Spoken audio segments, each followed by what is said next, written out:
20 years ago today, in my hometown, Heavensdone, a small town in upstate New York, Nellie Pearson passed away in her sleep. She probably didn't suffer. As far as dying goes, she was probably the luckiest one. The town had 38 inhabitants. I know that sounds small, but it was the typical dying town. All of the young people moved to big cities, and all of the old people worked in the big cities. Ta-da! Wiped out in 3 generations. On November 12, 1999, there were 38 inhabitants. By October 13th, every one of them was dead. I have attached a newspaper headline about it in the description, and a little bit more about the article. Sorry about the editing, I'm writing this on my mobile phone. It was pretty big news at the time and made some noise all over New York State. But Y2K was right around the corner, and everybody was scared about that, so the story was dead in 2 rotations. It didn't help that a large part of it seemed to be a coincidence. The next to die after Mrs. Pearson were Mr. and Mrs. Poller. At about 4 a.m., their house bucked like a living thing, and then caved in on itself. Mr. Poller died, more or less instantaneously, when a ceiling beam crushed his head like an overripe grapefruit. Mrs. Poller remained alive for 15 excruciating minutes. She was screaming in agony the entire time. She woke up her neighbors, who had slept through the destruction of the home. They arrived just in time to watch her bleed to death. Arnold Albatross was next. He was thoughtful enough to wrap up the bodies in a tarp and drive them to the local funeral parlor or church, led by Pastor Daniel. But it was dark and he was an old man. He hit a tree on the way there and sheared off the top of his skull. 3 bodies ended up in Pastor Daniel's domain. 4 when Nellie Pearson's body was discovered by her husband. This was around when Nestor Albatross, son of Millie and Arnold, received his first frantic message from his mother.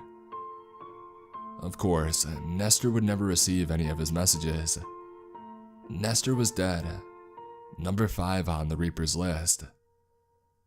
His truck just randomly exploded while he was driving down the I-58. His cell phone was pulled from a ditch 30 meters away. I have a transcript of one of the messages here. Nestor, baby, I've got terrible news. Your pa, he's dead. He drove into a tree, went through 2 tours in Nam and got taken out by a goddamn tree. And another one. Baby, please pick up the phone. Let me know that you're safe. Everything is here.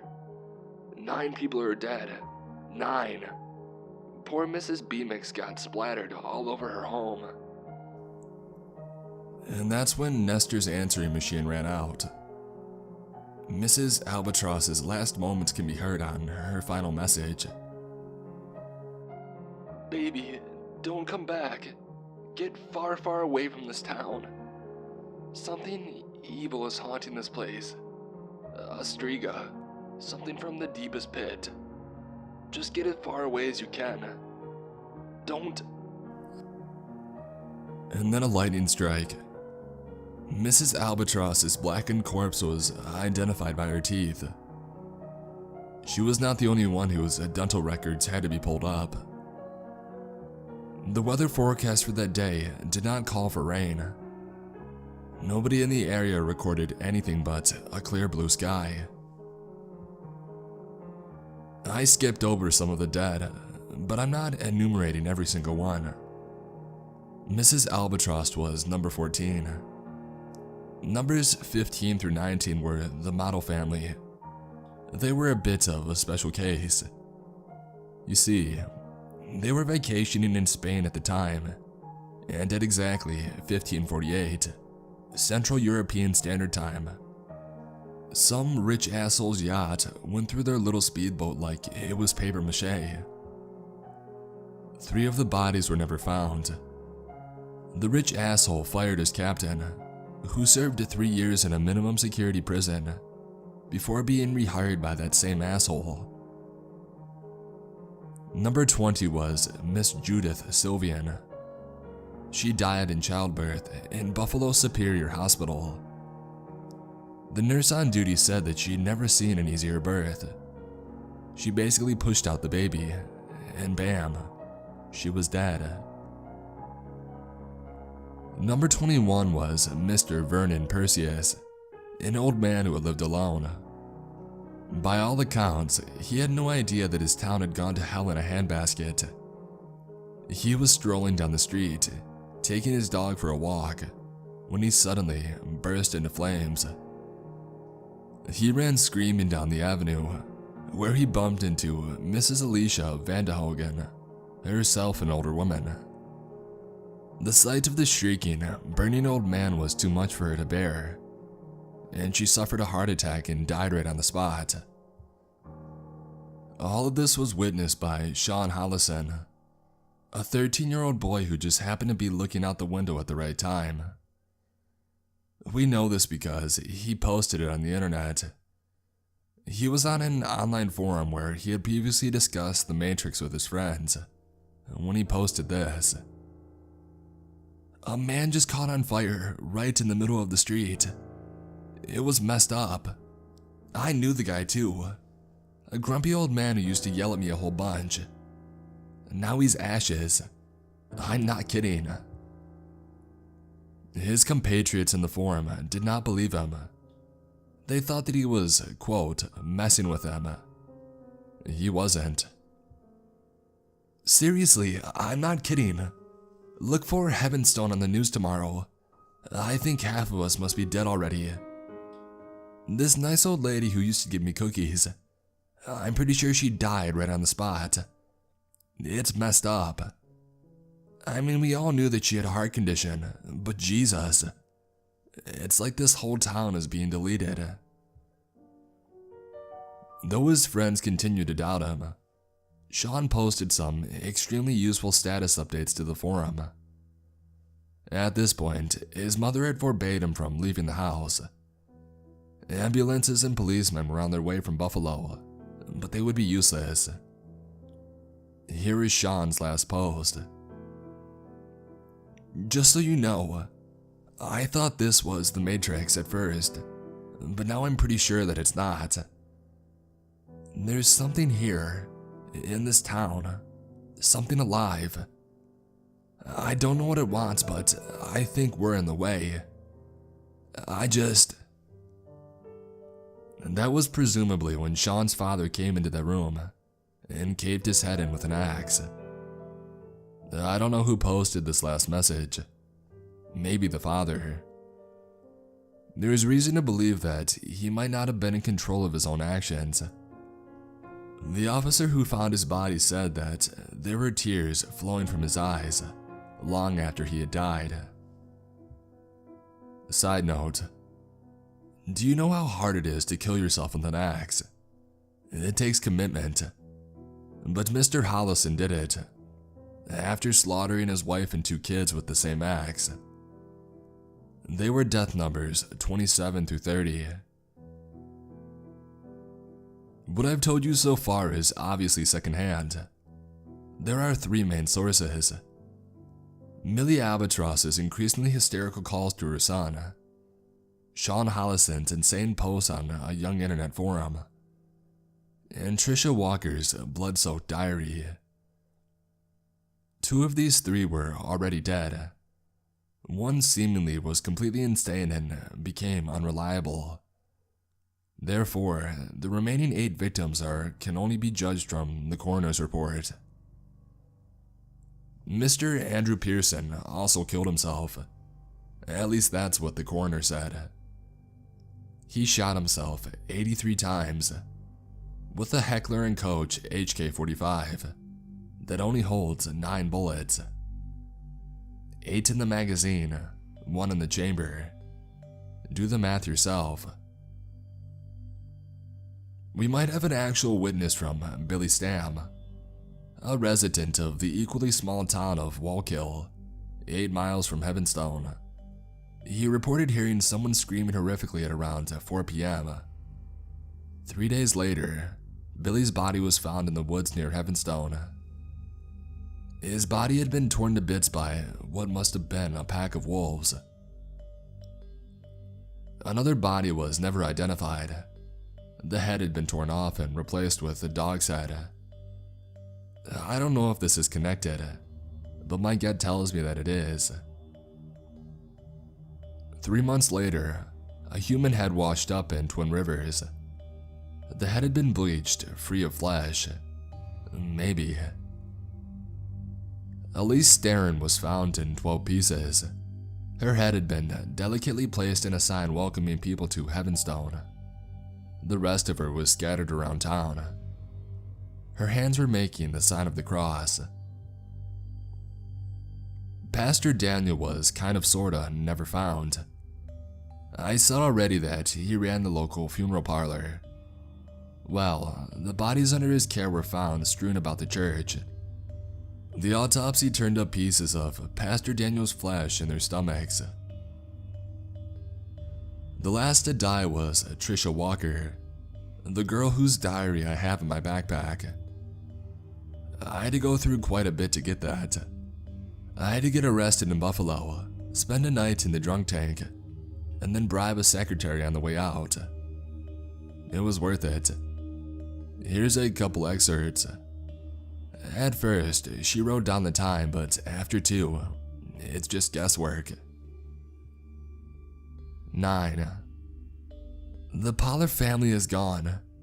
Their house collapsed in the middle of the night. Daddy had just taken a look at the basement a little while ago.